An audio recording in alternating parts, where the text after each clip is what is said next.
There is an argument. Elira had made it herself more than once, usually to the inside of a cold cup of willow tea, that none of what came after was ever really her doing.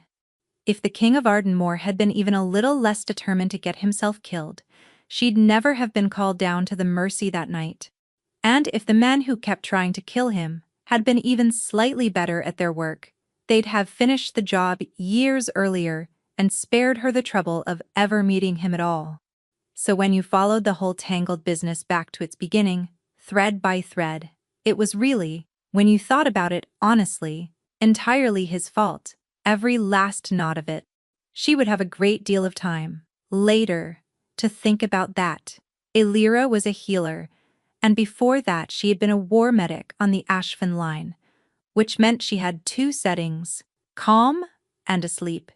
She did not flinch at blood, or bone, or the particular gray a face went in the hour before it stopped being a face at all. The other apprentices at the Mercy said she had ice in her instead of marrow, and Elira let them say it, because a healer whose hands shook was no healer, and hers never had. Master Ansel, who'd pulled her half-starved out of a burned border town at 11, had taught her the first rule before any other. The body doesn't care how you feel about it, steady hands or nothing. So when the great doors of the Mercy came off their latch at the black end of the night, and 6 of the royal guard staggered in, carrying something that snarled, Elira did not gasp then either. She did notice it was the king. You could not really fail to notice. King Severin of Ardenmoor was on every coin she'd ever counted, and even flat on a stretcher with his shirt cut open and his teeth bared, he was unmistakably himself, broad-shouldered, dark-haired, putting off the low, pressing weight of a true alpha, the kind that made her own wolf lie down flat inside her skin. A crossbow bolt was buried to the fletching under his collarbone, and the wood of it had gone black, and the black was creeping. "Silvered," Ansel said, already at the table sleeves shoved up, and something on the tip. "Wolfsbane, or worse. Hold him?" They tried. 6 grown guardsmen tried to hold one wounded man, and could not. An alpha king in the deep of the red hours, the mortal pain that takes a wolf past sense, past speech, into something that will kill whatever it can reach, is not a patient. He is a storm with a heartbeat. He threw the first guard into a cabinet of jars. The second he caught by the wrist, and Elira heard the bone go. And Ansel stood there with the pincers, a hand's breadth from that blackening wound, and could not close the distance, because the moment anyone reached for the bolt, the king's arm came round like a felled tree. "He'll die," Ansel said. Not to anyone. "The bane's at the vein. If I can't cut in the next minute, he'll die on this table." Nobody moved. Nobody in that room was fool enough to put a hand on a thrashing sovereign. You could hang for far less than that, for laying so much as a finger on the crown uninvited, and everyone in the Mercy knew it. Elira, God's help her, put down her cloth, stepped past 2 men twice her size, climbed half onto the table at his side, and took the king's hand in both of hers. She did not really decide to. That was the truth of it, the part she could never afterward explain. Her body simply went, the way it had gone 100 times on the Ashfin line, toward the next screaming boy, because the alternative was to stand and watch a man die within reach of her hands, and she had never once in her life been able to do that. His grip crushed down on hers hard enough to grind the small bones of her fingers together, and she let it. She leaned in over him, close to the fever heat rolling off his skin, and she did the only thing she had ever known to do. "There you are," she said, low and even, the voice she kept for the ones who weren't going to make it, and the ones who might. "I have you. I'm not going anywhere. Squeeze as hard as you like. You can't hurt me. I promise you can't. Just hold on to me and let the man work. Hold on to me.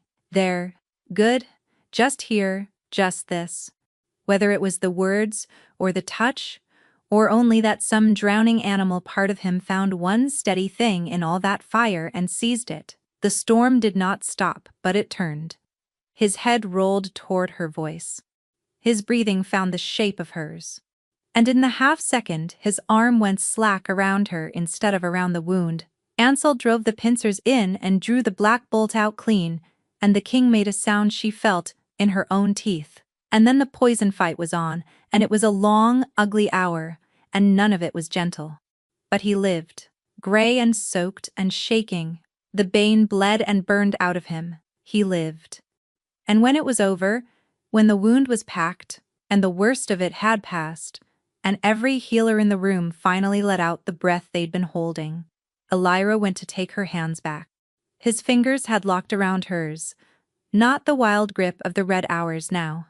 Something quieter, and somehow far worse for it. She pulled, gently, then less gently. Iron. A sleeping man, half dead an hour ago, holding onto her hand like it was the last rung of a ladder over a very deep dark. "Your Majesty," she murmured, absurdly, "you can let go now. It's done. You're safe."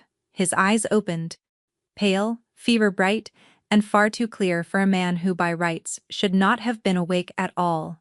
They found her face out of the whole crowded room and settled there and did not so much as flicker. He looked at her the way you look at something you have been waiting a very long time for. His mouth moved. "There you are," he said. The exact words she'd said to him, as though he'd been the one waiting, as though he knew her. And before Elira could make any sense of it, before she could ask what he meant, or how, the captain of the royal guard had her by the arm and was hauling her back off the dais, and the whole hall had gone white and silent, and somewhere a physician was already saying the word presumption, and the king's hand, even as she was dragged out of reach, opened after hers, as though it did not understand why she was leaving. Elira woke the next morning to full daylight and the immediate, ironclad conviction that she had ruined her life. She lay in her narrow cot in the apprentice's loft above the Mercy, and stared at the rafters and let the night come back to her in pieces. The black bolt, the fever, the crushing grip, there you are, and each piece was worse than the last. She had, in front of half the royal guard and every healer in the house, laid both her bare hands on the sovereign of Ardenmoor, while he was out of his senses, uninvited, unranked, a war orphan and a junior healer who was not fit to be in the same room as the crown, let alone wrapped around its hand. There were men rotting in the cells under the Grey Keep for touching the king's horse. "You're awake." Tamsin was leaning in the doorway with her arms folded, and behind her hovered Wick, who at 19 still had the face of a boy who has never once successfully hidden bad news. "Good. We weren't sure you'd remember any of it." "You win a bit." Tamsin turned one hand in the air gray. "After I remember." Elira sat up. Her right hand ached to the wrist. She could still feel the shape of his fingers in it. "I remember enough. Tell me the king's alive, at least so it wasn't for nothing." "Oh, he's alive." That was Wick. Too quick, too bright. "He's very alive." That's rather the... Tamsin's elbow found his ribs, and he stopped. Elira looked between them. What? Neither of them wanted to say it. That more than anything put the cold finger down her spine. Because Tamsin was the sharpest tongue in the Mercy, and never once in 3 years had Elira seen her lost for a cruel word. And here she was chewing the inside of her cheek like a girl at a funeral. "He won't let the royal physicians near him," Tamsin said finally. 3 of them, best in Ardenmoor. He put them out of the room before dawn. Says the wound's fine. Says," she stopped again, "says he'll be seen to by the one who held on." Those were his words, apparently. The one who held on. "He's asked for you twice." That's Elira's mouth had gone dry. That's not he was raving. He doesn't know what he's saying. That's the trouble, isn't it? Tamsin pushed off the doorframe and came to sit on the end of the cot, and lowered her voice, which was worse. "Elira, you know the old talk, the red hours. What they say happens when someone anchors an alpha through them. That's a nursery story. Half the court believes that nursery story." Tamsin held her eyes, the hold bond. "You take a wolf through mortal pain, keep him tethered when his own mind's let go. The old wives say you knot your soul to his coming out the other side. Some say it's a blessing, some say it's a claim. And some, she paused, say a nobody who lays hands on a dying king and comes away nodded to him has done the most dangerous thing a person in your position can possibly do, whether she meant to or not. Because now you're either the woman who saved him, or the woman who got her hooks in him while he couldn't say no, and the court hasn't decided which yet. Neither has the king's council, and until somebody decides, she didn't finish. She didn't have to. Master Ansel came up the loft stairs then, and one look at his face emptied the room. Wick and Tamsin were gone before he'd reached the top. He was a big, gentle, gray-bearded mountain of a man, the closest thing to a father Elira had ever had, and she had seen him set a compound fracture without blinking and talk a plague ward through its worst night without once losing his calm. He was not calm now. He looked, standing in the low light with his hands working against each other, simply and openly afraid. "Tell me you did not," he said quietly. "Put your hands on King Severin. He was dying, Ansel. You said it yourself. A minute more, and I know what I said." He closed his eyes. "God's girl. I know. You did what I trained you to do. You did the right thing, and I'd not take it back." He came and sat heavily, where Tamsin had sat, and took her aching hand in both of his, careful, the way she'd taken the king's. "But right things and safe things aren't the same, and you've never once known the difference, and it terrifies me. There are people in that keep who will not care that you saved him. They'll only care what it looks like.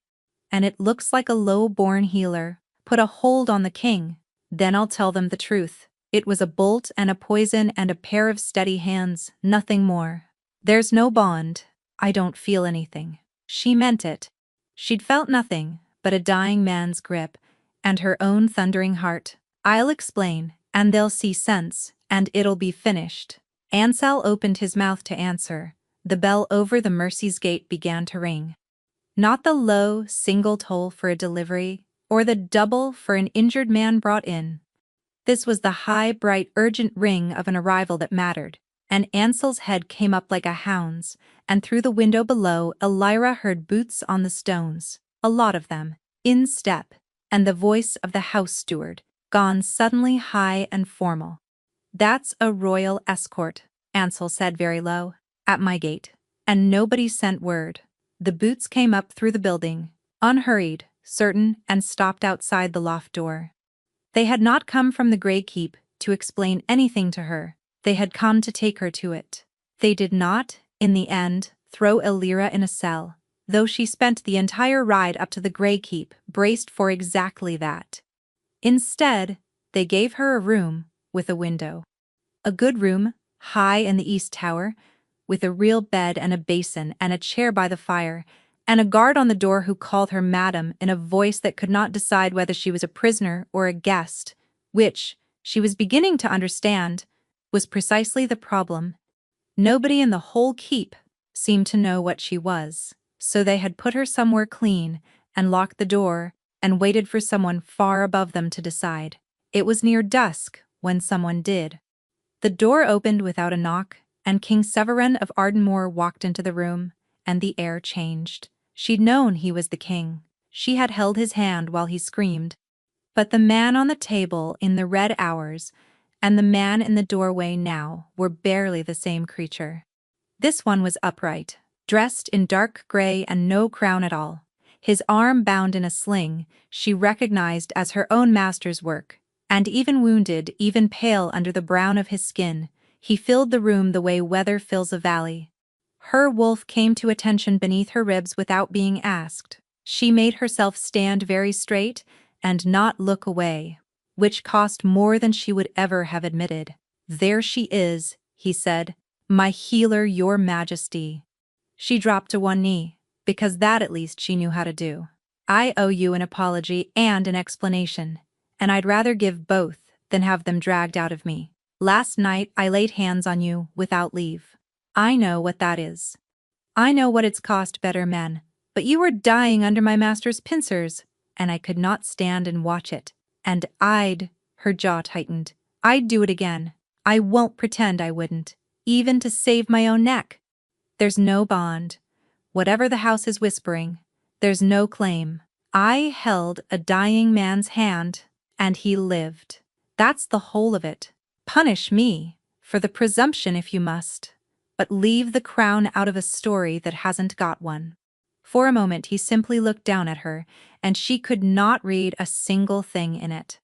Then he crossed the room, and to her total astonishment, crouched, carefully, favoring the arm, until they were nearly level, so that a king was down on the floor of a tower room with a war orphan, and said gently, "You've a truly remarkable talent for confessing to crimes no one has charged you with. Do sit in a chair, you're making my knees hurt on your behalf." She sat. She did not know what else to do. Now. He lowered himself into the chair opposite, slow, and she saw the flash of white at the corners of his mouth that meant the arm still cost him with every movement. "The council would like very much to hang you. Some of them think you're a Varn assassin who lost her nerve. Some of them think you're a peasant girl who saw a chance and got her hands on a king who couldn't fend her off. And the loudest of them think you've laid an old dangerous hold on me and mean to steer the crown by it." He tilted his head.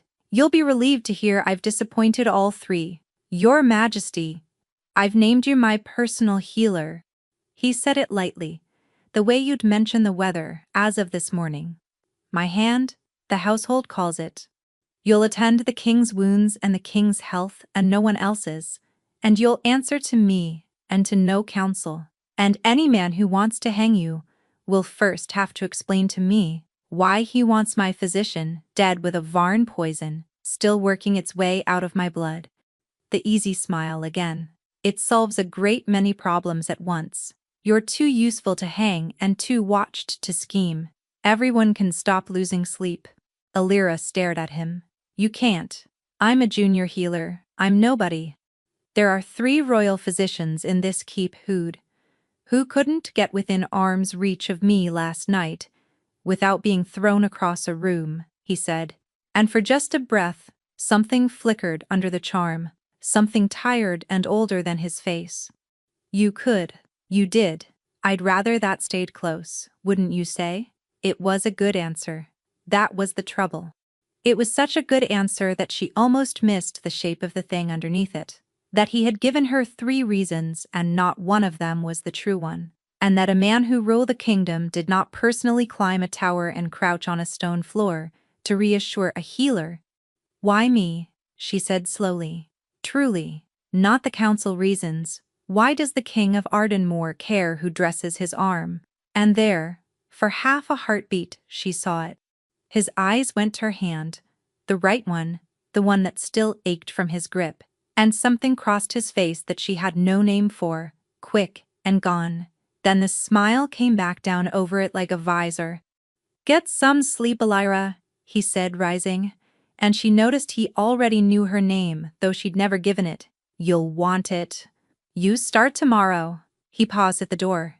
"And do stop kneeling. It doesn't suit either of us." He was gone before she could answer, and only once the latch had clicked did she realize her heart was going far too fast, and that she still had no idea what he was hiding, and that somewhere below in that vast gray keep, a poison was still moving quietly through the veins of the most powerful man in the realm, and that come morning, keeping it from killing him had somehow become her job. Being the king's hand, Alira quickly learned, was mostly waiting. She had expected an ogre, or at the least a tyrant who summoned her to be admired and dismissed. What she got was a wound that would not close, and a man who asked her far too many questions. She'd come to change the dressing, and he'd want to know where she'd learned to pack a poison track so it drained instead of festering, and she'd tell him. The Ashfen line, a field tent, a surgeon with 3 fingers and no patience, and instead of the royal boredom she braced for, he'd lean in, wince at his own arm, and ask another. "What was it like? How many did you lose? What do you do with your hands when there's nothing left to do with them?" Nobody had ever asked Alira that last one before. She didn't have a good answer, and he didn't fill the silence for her, which she found she minded less than she should have. "You keep waiting for me to be cruel to you," he said one gray afternoon watching her thread a needle by the window. It's rather sad to watch. Who taught you kings were cruel? Kings did, she said, without looking up, and he laughed, a real one, surprised out of him. Nothing like the smooth thing he wore for the council, and she felt the corner of her own mouth betray her before she caught it. He took to following her after that. When she went down to the keep's own guard infirmary to look in on the soldier whose wrist he'd broken in the red hours, a young man named Holden, who bore the king no grudge, and was terrified of him all the same. Severin came too, uninvited, and stood in the doorway of a place kings do not go, and watched her splint and gentle a frightened boy back to calm. Afterward he asked quietly how many such rooms there were in his own house that he'd never once walked into. All of them, she told him. He did not like the answer. She was beginning to notice he never flinched from the answers he didn't like, which was more than she could say for most of the highborn she'd ever bled. But she was a medic before she was anything, and a medic's eye does not switch off for charm. And what her eye kept telling her, day after day, was that the arm was wrong. It should have been closing. She'd drawn the bolt clean. Ansel had bled the bane. By every rule she knew, the flesh should be knitting pink and dull by now. Instead the edges stayed hot, the skin around them faintly gray, and twice in 10 days the red hours came back on him in smaller waves. Never the full storm of that first night, but enough that she'd find him white-lipped and rigid in his chair, gripping the arm of it hard enough to split the wood. The second time, she did what she'd sworn to herself she wouldn't do again. She took his hand. It was different, sober. That was the thing no nursery story had warned her about. On the table he'd been past knowing. Here he was entirely present, lucid, his pale eyes fixed on her face while she laced her fingers through his and murmured him down out of the pain, the way she'd have talked down any soldier, except this soldier was watching her mouth as she did it. Neither of them let go for a long moment, longer than the pain could account for. Somewhere below a bell rang the hour, and neither of them marked it. His thumb moved once, slow, across her knuckles, testing or thanking.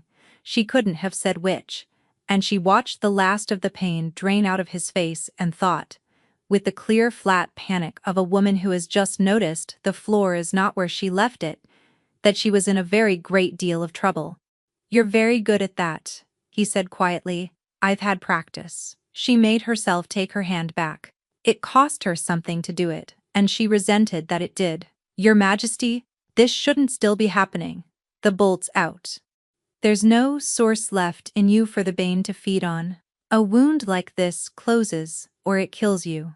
It doesn't sit and smolder for a fortnight. Bodies don't do that. Perhaps I'm simply built stubborn. No." She was already turning back to her kit, the medic in her 3 steps ahead of the rest of her, laying out the little jars, the salve, the wash, the tonic Ansel sent up fresh each morning from the Mercy, for the king's blood. She uncorked the tonic, and for no reason but the itch of a thing not adding up, she did what she'd have done to any doubtful draft in a field tent. She wet a finger, touched it to her tongue, and held it there, bitter. Beneath the honey and the willow, a thin, bitter, familiar edge, low at the back of the throat, the taste of a thing she had spent a war learning to recognize so that no boy on her table ever drank it by accident. Wolfsbane. Fresh wolfsbane. In the tonic she'd been spooning into the King of Ardenmoor with her own hand, twice a day, for 10 days. The wound wasn't failing to heal. Someone was making sure it never could.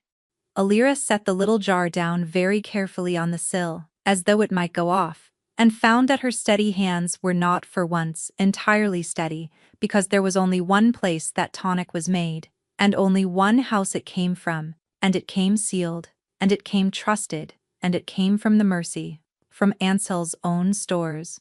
She stood at the sill a long time while the light failed, turning the little jar the way she turn a wound, to find the depth of it. It made no sense, and it made perfect sense at once. The tonic came sealed from the Mercy every dawn. She had watched Ansel refuse, on principle, to send out so much as a cough draft he hadn't blended with his own 2 hands, which left her exactly 2 roads, and she hated the look of both. Either someone was getting to the king's cup, somewhere between her master's bench and this chamber, or her master's own hands had put the bane in it and sent it up the hill with a seal and a blessing. She thought of Ansel hauling her half-dead out of the ash when she was 11. She thought of 13 years of patient, steady teaching, the only steady thing she'd ever had. And then, because she was honest even when it gutted her, she made herself think the second thought all the way to its end, and then set about, very quietly, to prove it wrong. She did not, that first night, accuse anyone of anything. A war medic learns early that the loudest theory is usually the wrong one, and that a person who shouts poison in a king's household had better be certain, because there is no taking the word back once it's in the air.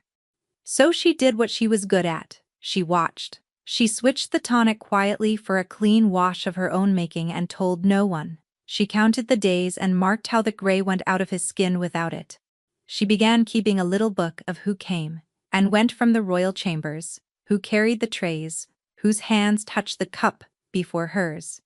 And she said nothing to the king, because she told herself she had nothing yet but a taste and a suspicion, and because a small, cold voice underneath that reason asked whether the king was quite as ignorant of all this as he pretended. The trouble was that the more closely she watched him for danger, the more she simply found herself watching him. It crept up on her like a low fever. In 100 ordinary moments, she couldn't afterward put in order. The way he'd argue with her over a dressing, purely to hear her lose her temper.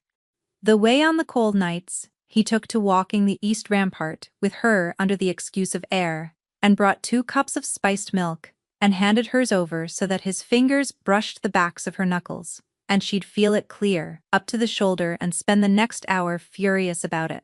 She'd ask him a sharp question, who wants you dead, and why, and how long have you known?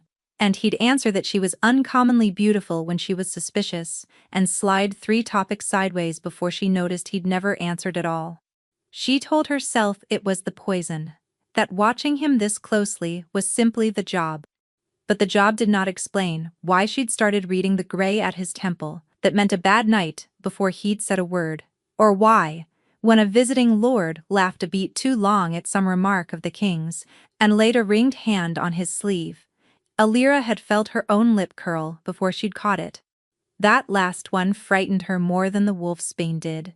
The wolfsbane, at least, she knew how to draw back out. "You're doing it again," she said one night on the rampart, the city a scatter of gold below them. "The thing where you talk and say nothing. I say a great many things. You say everything except the one true thing." She turned to face him. "I've never once heard you tell me a fact about yourself. I couldn't have read off a coin." He was quiet a moment, the wind pulling at his hair, and something in his face loosened. She thought, "There, now here it comes," and leaned toward it without meaning to. "The one true thing," he said softly, and looked at her, really looked, "is that I sleep better on the nights you're in the room. I've not slept a whole night in 3 years. I don't much care to tell you why." His voice had gone low and plain and entirely without its usual armor, and she felt the words go straight through her ribs and lodge. Is that fact enough to be going on with? Healer? That was the danger of it. It was such a good, quiet, unguarded answer that she nearly told him everything. The bane, the tonic, the little book right there on the wall. She didn't, and she was glad she didn't. An hour later, because she'd gone back for the kit she'd left in his study and the door was ajar, and the king, who could not sleep and could barely lift his arm, was standing at the far window with no pain in him at all, straight-backed, still, deadly quiet, speaking low to the captain of his guard. She stopped in the dark of the corridor. She did not breathe. Then, "It's someone inside the Mercy," Severin was saying, in a voice she had never once heard him use, flat and cold and certain, "someone she trusts." Which is exactly why she can't know yet. A pause. Say nothing to her, Corin. Not a word. If I'm right about who it is, it will break her, and I'll not have it broken a day before I have to her. He meant her. Alira stood in the black corridor with her heart going like a hammer, and understood two things at once, and could not decide which frightened her more: that the king had known there was a poisoner in the mercy long before she'd tasted it, and that the helpless dying man she'd been falling asleep in the same room with had been performing every hour of it, watching her the whole time, keeping some enormous and terrible thing from her, for her own good. She should have felt only the betrayal of it. Instead, standing there in the cold with her back to the stone, she felt the two halves of him try and fail to fit together: the tired man on the rampart, who slept better when she was near, and this cold, certain hunter at the window who'd been running her like a hound on a scent. She backed away a careful step at a time, the way you leave a room with a wounded animal still in it, and she did not sleep at all that night. By morning, she had a decision, if not an answer. She would stop being the king's blind hand. Whatever it was he knew, she would learn it herself, his way, in the dark watching, and when at last she understood the shape of the thing being kept from her, she would decide then, and only then, who in this gray keep had earned her trust and who had merely been borrowing it. She meant to have it out with him. She had a whole cold speech, built by the time she carried in his dressings the next evening. "You've been lying to me. You're no more dying than I am. Tell me what you know, or find yourself another hand." And she got exactly as far as setting the tray down before it all fell apart in her mouth. Because he looked up at her, and the performance wasn't there. He looked in the low lamplight of his own chamber, with no council, and no captain, and no crowd, to be a king for. Simply tired. Tired all the way down. And when she stood there with her arms folded and her speech dying, he said, before she could start, "You've found me out, haven't you? I can see it on your face. You've a terrible face for secrets. Has anyone told you? Go on then. Be angry. I'd rather your anger than your good opinion. At least the anger's real. You're not sick." Her voice came out rougher than she wanted. "You've been letting me believe. Every night I've sat up thinking I was watching a man die." "You were." He said it quietly, and rolled the loose sleeve up, and there was the wound, still red at the edges, still refusing. "That part was never a lie. Someone has spent 3 years trying to put me in the ground an inch at a time, and some nights they've come very close, and the only thing on this earth that pulls me back out of the fire when they do." He stopped and looked at his own ruined arm, and then at her, "and the last of the armor came down, is you. That isn't a scheme, Elira. I wish to the gods it were a scheme I could put down. This, I can't." He told her a little of it, then in the flat, even voice men use for the wounds that have stopped bleeding, and simply ache. His father dead when he was 19, the crown dropped on him while he was still half a boy. An uncle who smiled at every council and sold him quietly to Housevarn beneath the table. 3 years of cups gone bitter, and saddle girths split, on the hunt and footing that gave way on stairs he'd climbed 1,000 times. He'd stopped trusting his food, he'd stopped trusting sleep. He had learned instead to perform an entire, easy, untroubled king every waking hour, so that no one, not the court, not the killers, not the frightened ordinary people who needed him to look steady, would ever see how near the edge he actually walked. "You learn to live behind glass," he said. And then one night, a healer with ice for blood climbs up onto my table and holds my hand and talks to me like I'm a man and not a throne. And the glass, he lifted his good shoulder and winced at the other. The glass cracks. It's dreadfully inconvenient. I've been furious about it for a fortnight. She should have held on to the anger. She'd earned it. But she'd spent a war reading faces for the exact moment a man stopped hiding, and she was looking at it now, and there was no strategy anywhere in it. Only a man who had been strong and alone and afraid for a very long time, and had just set all 3 down in front of her because he was too tired to carry them another step. Why keep it from me? She said, softer. Because when I know who it is, I'll have to tell you, he said. And you'll never look at me the same after. So I've been selfish. Keeping the version of you that still looks at me like this a little longer. He tried for the old smile, and didn't quite reach it. I'm not a good man, whatever the coins say. I'm only a tired one, who'd very much like you, to stay in the room. She crossed to him, without deciding to. Her hand came up and found the side of his face, and he went still under it the way he had that first night, and she watched the tiredness crack straight down the middle. I'm in the room, she said. He caught her hand against his cheek and turned his mouth into her palm, and something that had been pulled tight in both of them for a fortnight let go all at once.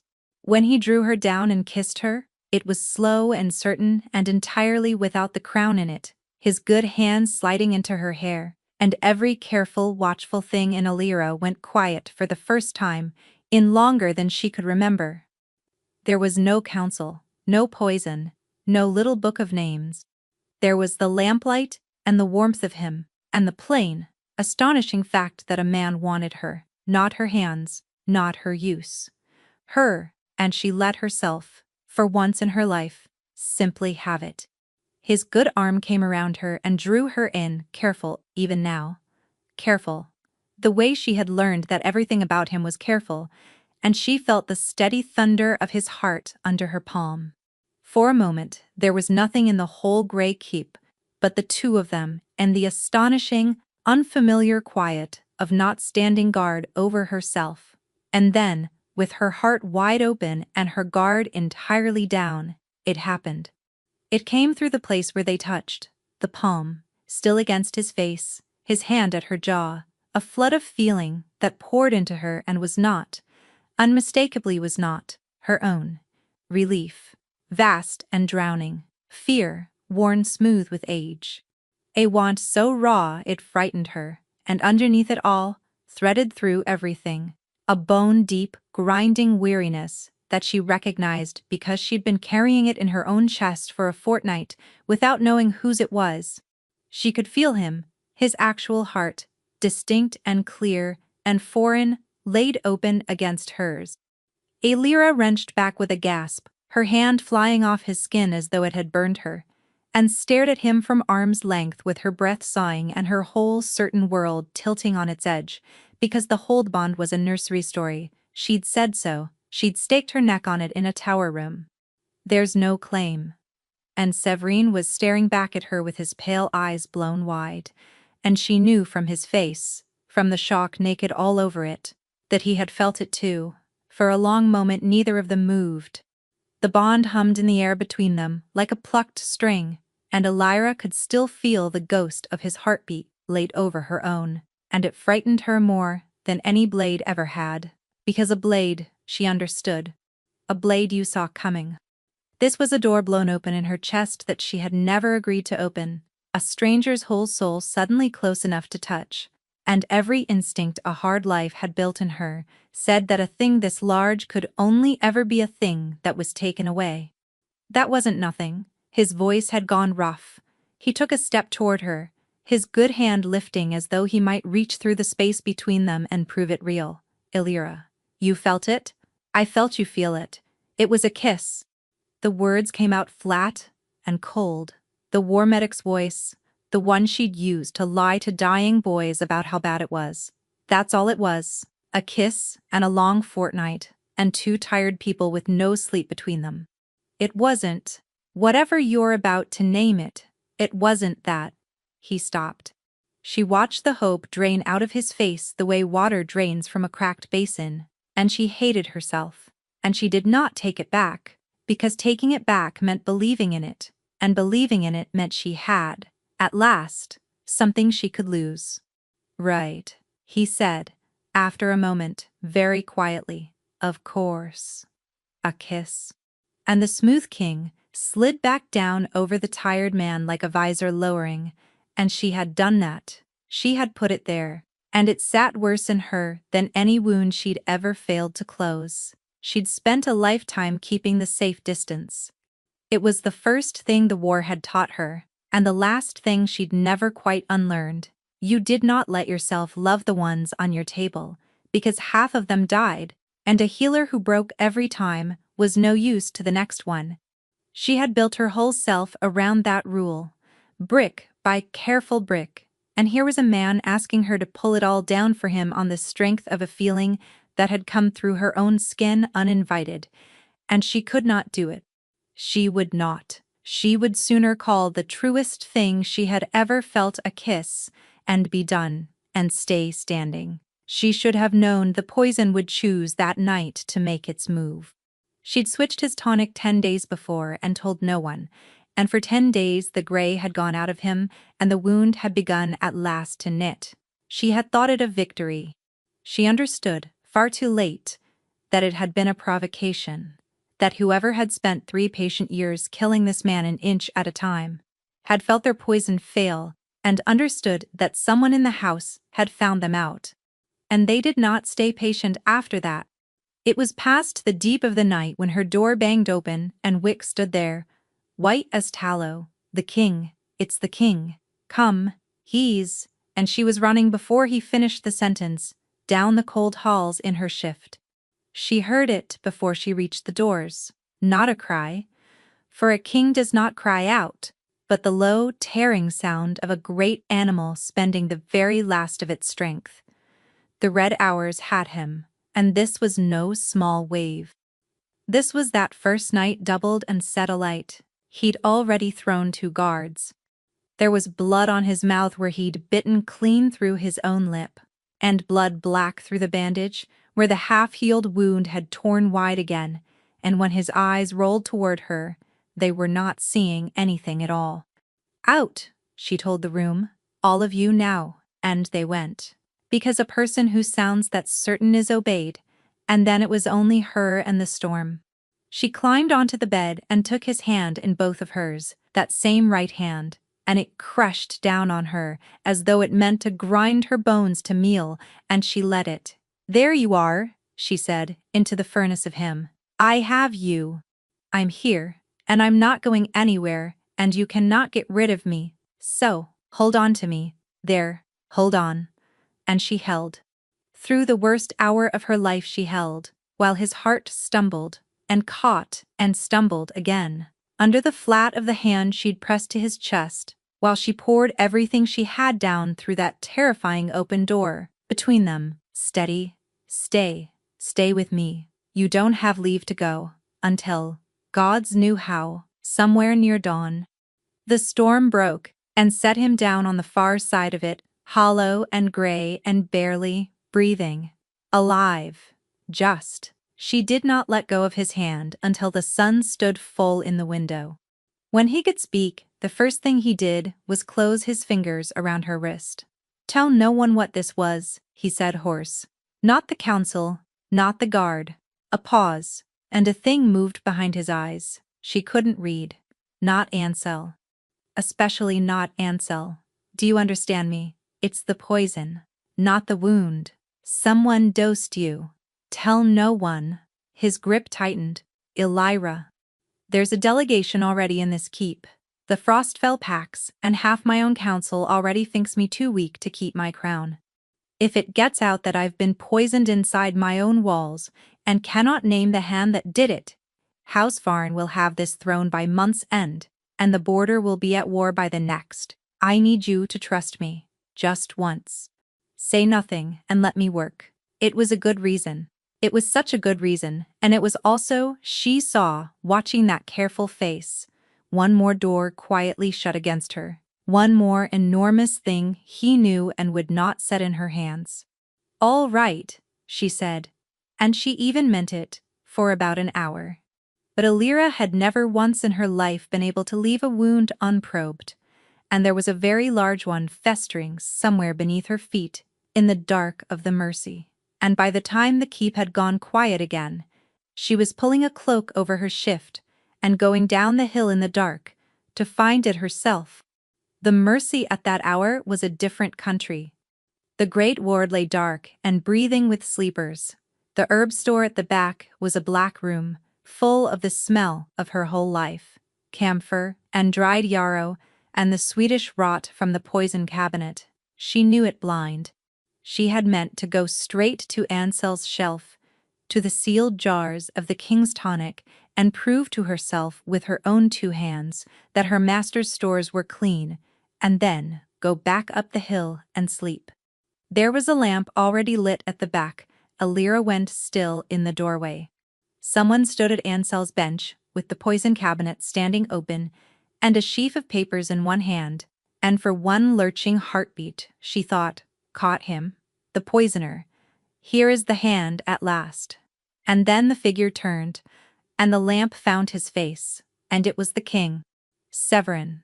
Out of the sickbed she'd left him grey, and shaking in 18 hours before, upright now with no pain anywhere in the line of him, standing in her master's stores, in the dead of night, with Ansel's private ledgers open in his hands. Neither of them moved. The lamp flame leaned and steadied. Alira, very quiet, very careful, the smooth voice, the one for frightened councilmen. This isn't what it looks like. Then tell me what it is. Her own voice came from very far away. Because it looks like the king of Ardenmoor, who cannot lift his sword arm, going through my master's papers at 3 a.m, by a hooded lamp. So, tell me, what is it? He set the papers down slowly, the way you set down something you don't want to spook. I have been trying to find out who is killing me, he said, for a little over a year. The poison is refined wolfsbane, cut and clarified and dosed so fine that it reads as a failing wound and not a murder. There is perhaps one bench in this whole city with the skill to do that.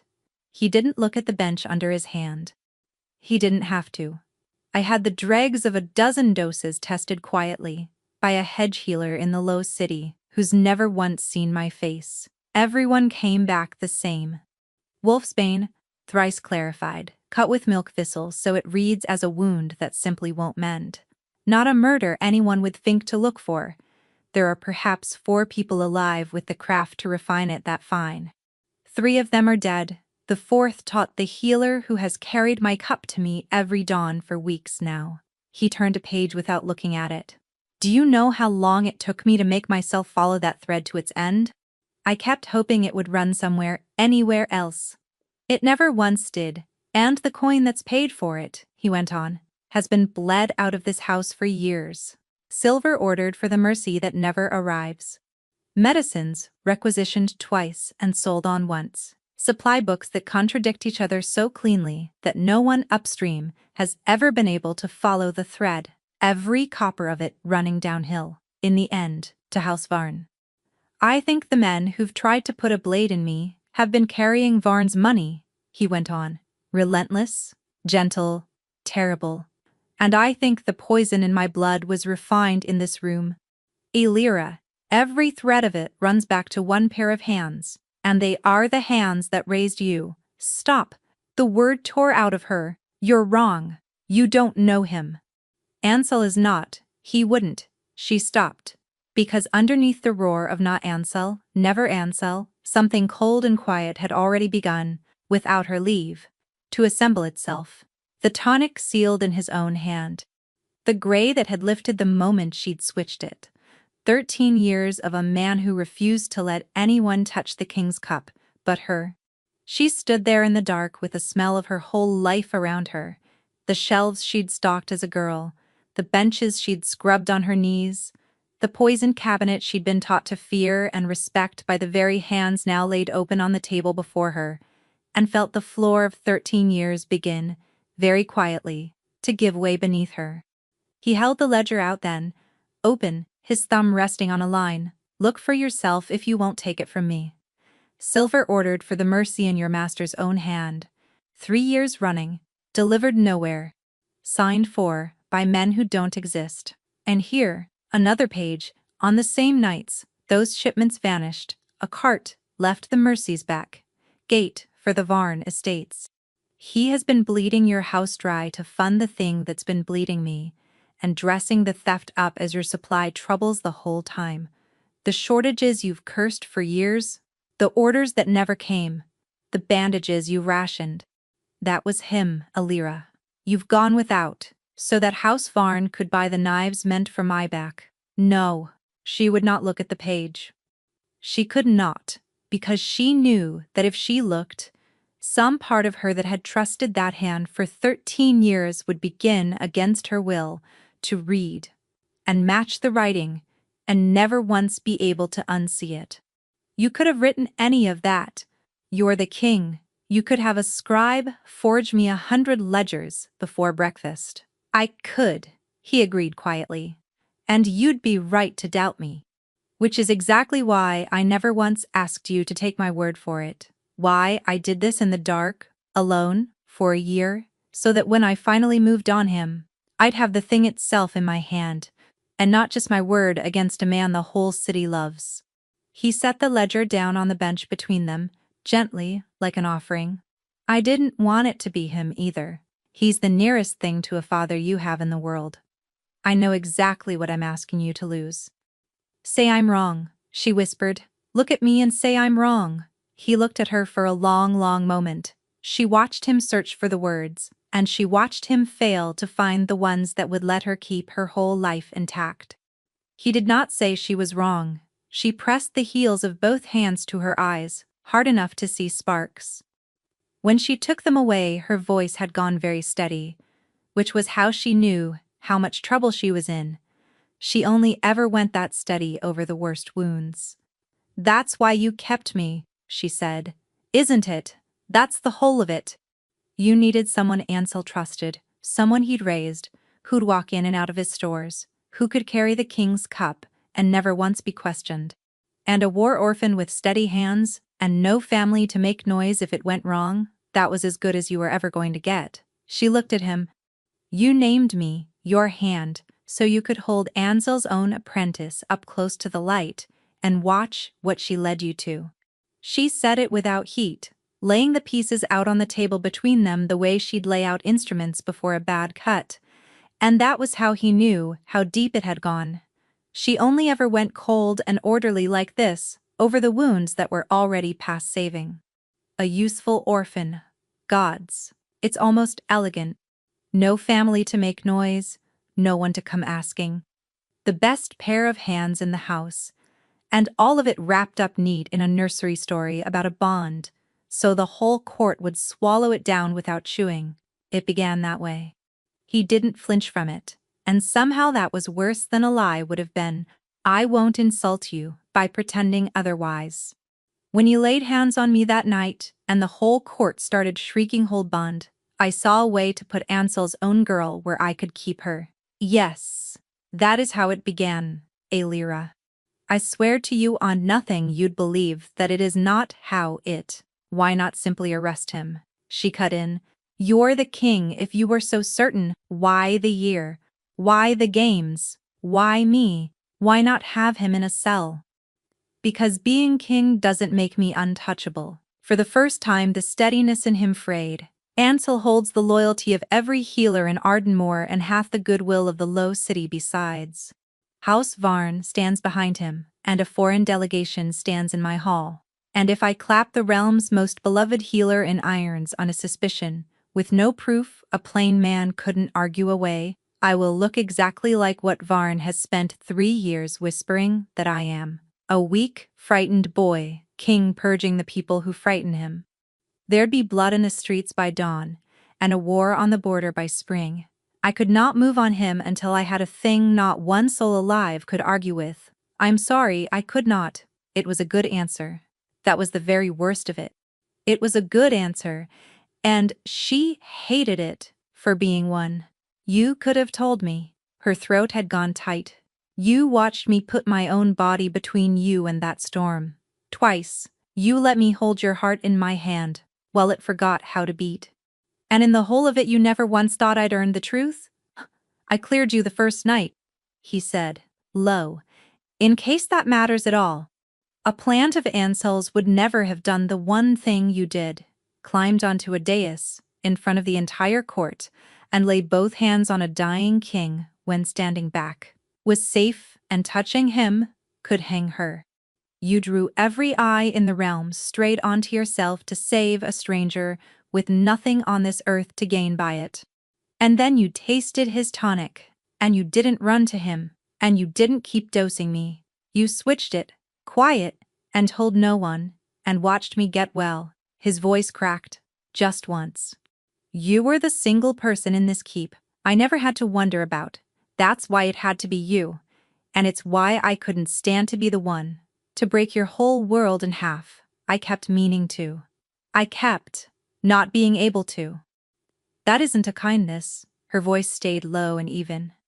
Letting someone go on, believing a lie because the truth's inconvenient to watch land. That's not mercy, Severin. That's cowardice, wearing mercy's coat. You didn't spare me a single thing. You only got to choose the hour I'd find out, and you made certain it was the one that would cost me the most. You knew I loved him. You knew I'd put my body between you and death and do it twice. And you decided, all on your own, that I still couldn't be trusted with the truth of my own life. That's not the crown talking, or the bond, or the poison.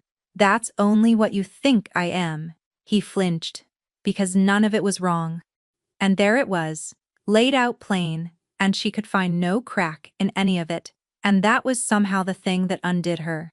Because if he was telling the truth about all of that, then he had wanted her, and it still didn't matter, because underneath, the wanting had always been the using, and she knew, which one the world kept and which one it threw away. Men only ever want my hands, she said, and her voice was terribly quiet now. It's all right, I've always known it. I let myself forget it, for a fortnight, that's all, and that's my fault, and not yours. You needed a good pair of hands, close to a traitor, and mine were the best in the house, and they came without anyone to miss them. She stepped back toward the dark of the doorway. You should have just asked Severin. I'd have said yes. I'd have said yes to being used, if you'd only had the decency to call it what it was. Elira, that is not. Good night, Your Majesty. She walked out into the black corridor and did not let herself run, and behind her she heard him say her name once, cracked, straight down the middle, and she kept walking, because if she stopped she would not start again. She got perhaps 10 paces. Elira. The voice came out of the dark ahead of her, and she knew it, the way she knew her own pulse, and her whole body turned toward it, before her mind had caught up, because there, standing in the mouth of the corridor as though he had been waiting a long while, gray-bearded and broad and steady as the ground itself, was Master Ansel. The man who had pulled her out of the ash, arms already opening. "Child," he said, and his kind old face creased with concern. "You're white as death. What has that man done to you?" Every instinct, she owned, screamed at her to fall into those arms, and that scream was 13 years deep, and she very nearly did. What stopped her was arithmetic. Because Ansel said, gathering her in, murmuring into her hair, "I feared this. I feared it since the night he took you. Come, sit. Tell me all of it." And then he told her things, in that low, grieved, reasonable voice. That the king was not being poisoned at all, whatever he'd claimed, that Severin carried the wasting rot in his blood and had hidden it for years, that he meant, even so, to seal a blood alliance with Matriarch Hala's own heir before the week was out, dooming the Frostfell line to carry it home.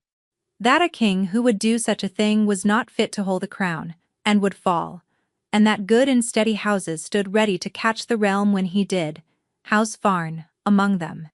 "And it cannot come from me," Ansel said gently, holding her at arm's length, his thumbs stroking her shoulders. "I'm only a healer. They'll say I reach above my station.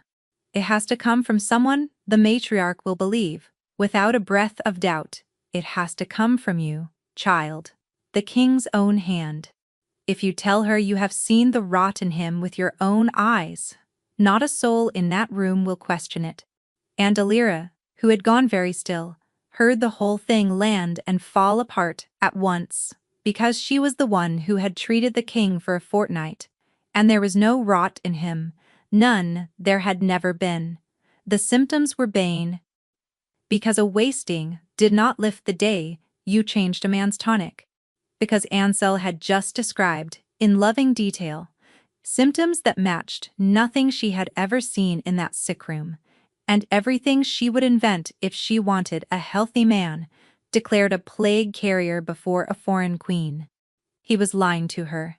The man who raised her was lying to her face, right now, and asking her to carry the lie into the one room where it could start a war, which meant Severin, God's help her, had told the truth. So, she did the only thing a war medic is ever really good for, which is to keep her face steady while the ground gives way. "What do I have to do?" she asked, and let her voice shake, and let the tears come, because they were real, and they were useful, and for once those were the same thing. Ansel's eyes warmed with terrible tenderness. They walked to the East Hall, and it was the longest walk of Alira's life. She had to get into that room and turn her master's own trap inside out, with nothing in her hands but the truth, and one small stoppered jar she'd carried in her cloak since the night she'd switched the tonic. One wrong word, and a good king fell, and a border burned. She had never in her life wanted her hands to be steady so badly. Matriarch Hala of the Frostfell had taken the Great East Hall, and she was a broad iron-haired woman with a wolf's flat patience, and Severin stood at her right hand looking like a man walking to his own gallows. He glanced up when Alira came in behind Ansel, and for half a heartbeat his whole face opened with a wild, foolish hope, and then he saw whose shadow she walked in, and the light in him went out like a snuffed wick, and she understood he thought she had come to bury him. "I'm sorry," she told him, with no words at all. "I should have believed you sooner, Majesty," Ansel said, and bowed to the matriarch, grave and grieved. "It shames me to bring this into your hall, but you deserve the truth of the man you mean to bind your blood to." He laid it all out, the wasting, the concealment, the doomed alliance, and it was a masterwork, patient and sorrowful, and exactly convincing. Then he turned, and the whole room turned with him, to Alira, silent by the door. "The king's own healer will tell you, she has no cause to love me, and every cause to shield the man she serves. Ask her yourself. Do, Alira. Tell the matriarch what you have seen in his body." Every face in the hall swung to her.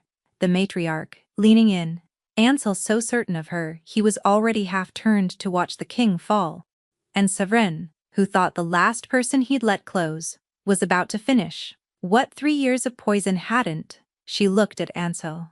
"You raised me to see exactly what's wrong with a body," she said. "You never once thought I'd turn it on you." Then she turned to the matriarch. "There is no wasting in the king. There never was. I have treated him myself these past weeks, and what is in his blood is refined wolfsbane, a poison so fine only a master's hands could cut it, dosed into a tonic that came sealed, every dawn, from that man's own bench." She set the little stoppered jar on the table between them, the tainted draught she'd drawn off and kept. "Test it. Test it against anything in the Mercy, and see whose stores it matches. And send your own guards. Now, while he stands here in this hall and cannot reach his shelves, to search Master Ansel's stores for a paymaster's ledger from House Varn, and enough refined bane to kill an Alpha King 3 times over." The hall snapped tight as a drawn bow. "This is hysteria," Ansel said, and his voice was still kind, still grieved. But something had gone wrong at the edges of it. "The girl is distraught. The king has clearly turned her." "Then a search costs you nothing," said Matriarch Hala, very quietly, and nodded to her guards. And Ansel's kind old face came apart. The grave, gentle master was gone, and what stood in his place was cornered, and it moved, fast, faster than a healer his age had any right to, straight at Alira with a thin, bright needle sliding out of his sleeve, because if he could not have her word, he could at least have her silence. But this was the one thing in all the Black Night that Alira knew how to do, without thinking. She turned into him instead of away, caught the needle arm at the wrist, and used his own weight and 13 years of knowing exactly how he moved, to put him face down on the stone, with his arm wrenched up behind him, and her knee in his spine. She leaned down close to his ear, and her hands did not shake at all. "You taught these hands everything they know," she said. "You should have remembered what else I learned on the Ashfen line." Then the matriarch's guards had him, and hauled him up, and dragged him out, and it was done. The hall emptied in a low roar. And then it was only the two of them, Illyria and a king, staring at her as though he had never once in his life seen her before. "You came to save me," he said. "Even after, you still—" "I came to stop a traitor," she said, flat, and made herself hold his eyes while she said it. That's all it was. Not 1 second of it was forgiveness. She turned for the doors. "You'll make a good king, but I can't trust you, Severine. I don't know that I ever will again." And she saw it land in his face, the understanding that he had broken a thing that does not come back whole, and she walked out before it could break hers. She had been master of the Mercy for 6 months, and she was good at it, and she had always known she would be. The house was a different place now. The crooked supply books ran straight. The silver arrived. Ansel sat in a cell beneath the old fort, while a slow, careful trial unpicked 13 years of rot. And the low city which had loved him was learning to love the plain war orphan who'd cut it out. The king had done that. He'd handed her the whole house without a blink, and named her its master, and then he had spent 5 of those 6 months trying patiently and hopelessly to win her back. The flowers came first. She'd come off a dawn round to find the Mercy's whole front court full of them, and her own healers grinning like fools to see what she'd do. "The infirmary," she'd said, "and the temple. Sick folk can smell them better than I can." He tried the council chamber after that. She sat at the war table twice a week now, over troop numbers and border grain, and he'd catch her eye across it, and his whole face would do something hopeful and uncertain, and she would look back down at the map. He took to finding reasons to linger by the door when she left. "Master Elira, might I have a moment?" She always walked out anyway. The bond did not help her. "Leave a bond open," the old wives said, "and it deepens. Deepen it and it sets." So she kept hers clamped shut behind her ribs, and hoped it would wither from want of tending, and let her go. It did not wither. It sat under her heart, warm and patient and infuriating, exactly where it had always been. And he wrote to her 2 and 3 letters a week, in his own hand, some short, some running for pages, some not even about her at all. A posting he was unsure of, a pension dispute, a border question, as though her plain, honest answer were still a thing he wanted. One read only. "I keep writing the same word 100 different ways. I am sorry. It is a small, stupid word for what I did, and I have no larger one, so I will simply keep sending it." Another, "You said men only ever want your hands. Ansel wanted you small and useful, and certain you are worth nothing but your work, so you'd never once look up from the bench and leave him. He spent 13 years teaching you that, the same way he taught you to set a bone. It was the cruelest thing he did, and he did a great many cruel things. You are not a pair of hands, Elira. You never were, that was the lie. Not me." She read that 1 more times than she'd ever admit. Alone at night, with the bond aching under her ribs, Wick and Tamsin had opinions, of course. "Good," Tamsin said. "Early. Make him crawl. You owe that man precisely nothing." But the line moved as the weeks did. "He sorted the back pay for the whole border watch," Wick said one evening. "And written you, what, 40 letters?" 43, said Tamsin, who apparently counted. By the 5th month, they'd given up subtlety. "Altogether, master," Tamsin said, with respect talk to the man. "You're miserable. He's miserable, and the rest of us have to stand here in the draft between the two of you." "I was used, Tamsin," Elira said, and set down her pen. "I'm not queuing up for a second turn," but it came out with less iron in it than it once had, and Tamsin heard it and had the grace not to smile. Then, in the 6th month, a letter came that was different. Elira, you've made yourself plain, and you've every right to, and I'll respect it. You deserve to do your good work in peace, and not spend your life managing the feelings of the man who wronged you. So I'll stop now. No more letters, no more flowers in your court. I hope you'll believe it was real, at the end, even if it began as a lie. I'm glad the world has you in it. She read it twice. This was, she told herself, exactly what she had wanted for 6 months. So, she could not for her life explain why it felt like a door closing on her, or why she folded it away in the drawer where she kept the other one, or why she slept so badly that night, and the next. He kept his word. No letters came. No flowers. When she passed him in the corridors, he inclined his head. Master even and polite and never once cold.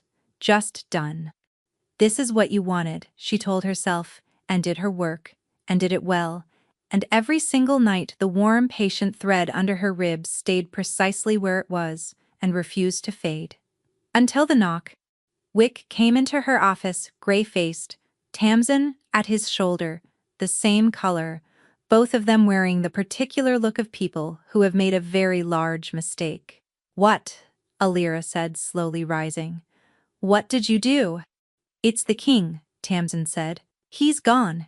Not in his chambers, not on the grounds, not anywhere. No horse taken, no guard, no word to a soul. Elira, the trackers had his sent to the east postern, and then it just stopped. The way a scent stops when a man's being careful," she swallowed, "or when he's being carried." And Elira was already moving, already reaching, for the first time since the night she'd walked away from him, for the one thread she'd spent half a year trying to smother, because there was exactly one way left in the world to find him, and she had known it before Tamsin finished the sentence. She pressed a hand flat to her chest, over the bond, and she opened it. It hit her like a door blown off its hinges in a storm. Pain. Deep, drowning, familiar pain. The red hours. The silvered splinter of that first bolt they'd never dared cut so near his heart, flaring somewhere out there in the dark. And, under it, worse, a terrible, clear resolve. He was not being carried anywhere. He had gone off alone, on purpose, into the worst of it. He had felt the storm coming, and he had crept away to ride it out by himself, so that when it took him, he would not reach for her, because she had asked him, at last, to stop reaching. He was somewhere in the city, alone, in the fire, trying with the very last of himself to let go of her hand for good. She followed the bond down through the lower city, like a rope hauling her hand over hand through the dark. It pulled her off the hill, and through the narrow streets where the pre-dawn cold sat thickest, past shuttered stalls and dead lamps. And she ran with her heart in her throat, and Tamsin's voice fading behind her. "Elira, wait, take the guard." And she knew what a fraying thread meant. She'd felt too many go. It brought her, in the end, back to the mercy. Of course it did. She hit the side door low and ready braced for a knife, a body, a varn man, finishing old business, and found none of it. The herb store lay dark and silent, camphor and yarrow, and the sweet rot of the poison cabinet, the room where she'd caught him, the room where all of it had turned. And there on the floor, between the benches, folded down in the dark with his back against her master's ruined shelves, was the king of Ardenmoor. Alone. Gray. Both hands fisted in his own shirt over his heart, riding the storm the way you ride, a thing you have decided to die of quietly, so as not to wake the house. He'd come in the grip of it, to the one place in the whole city that smelled of her. "There you are," she breathed, and dropped to her knees and took his hand. He fought her, not the wild thrash of the red hours, but something worse, a weak and deliberate pulling away, his fingers trying to slide out of hers. "No," he got out through his teeth. "No, I told you I'd stop reaching. You asked me to let, and even now, even drowning, he was trying to keep the one promise she'd wrung out of him, trying to loosen his grip and give her back her hand. "Don't you dare," she said. and close both of hers around it like iron. "Don't you dare let go of me. Hold on. You hold on to me. Do you hear? There. Just here. Just this."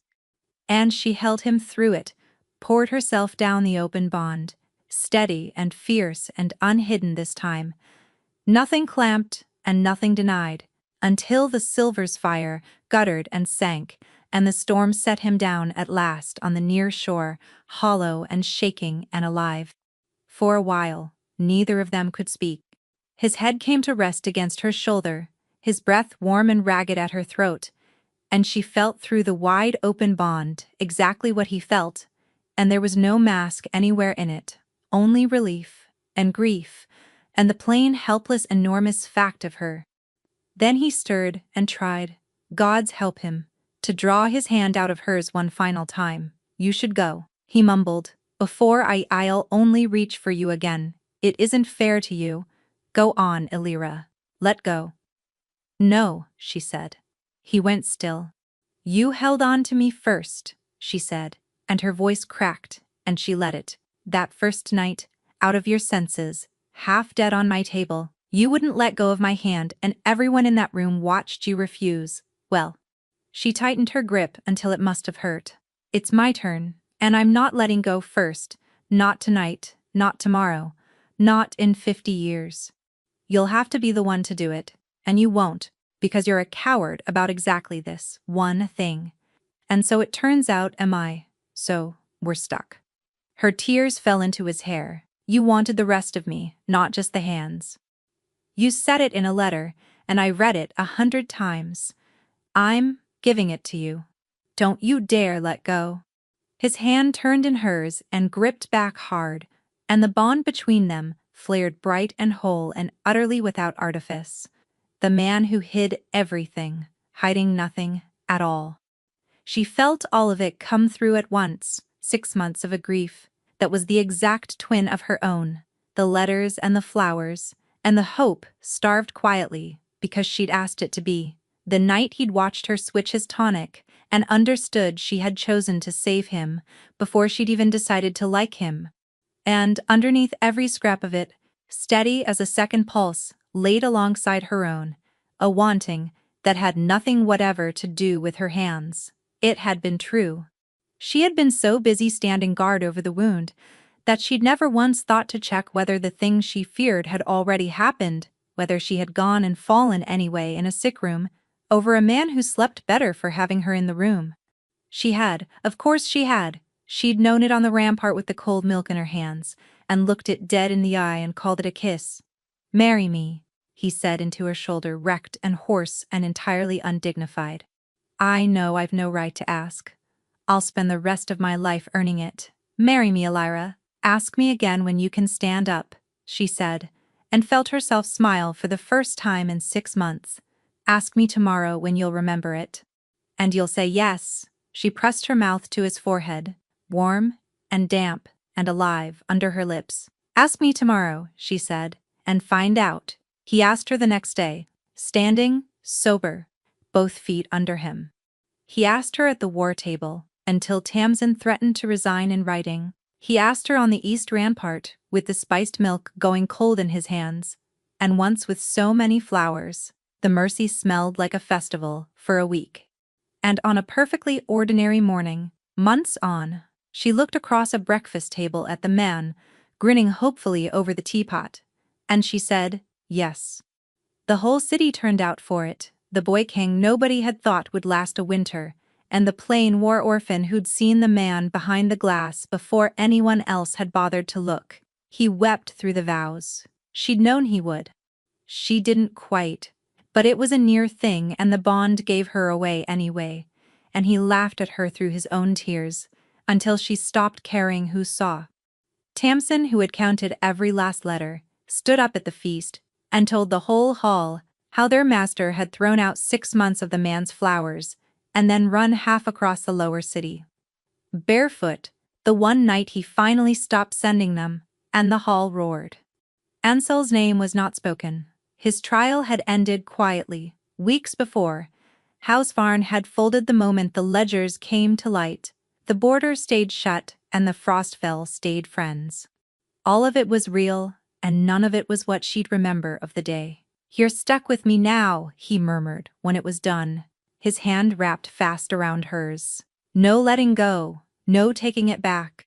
"I'm the one who wouldn't let go first, if you'll recall," she said. "Try to keep up." "Best thing that ever happened to me," he said, "was a healer with ice for blood who climbed up onto my table and refused to do the safe thing." She kissed him, there in front of the whole city, and for once in her life, she didn't argue.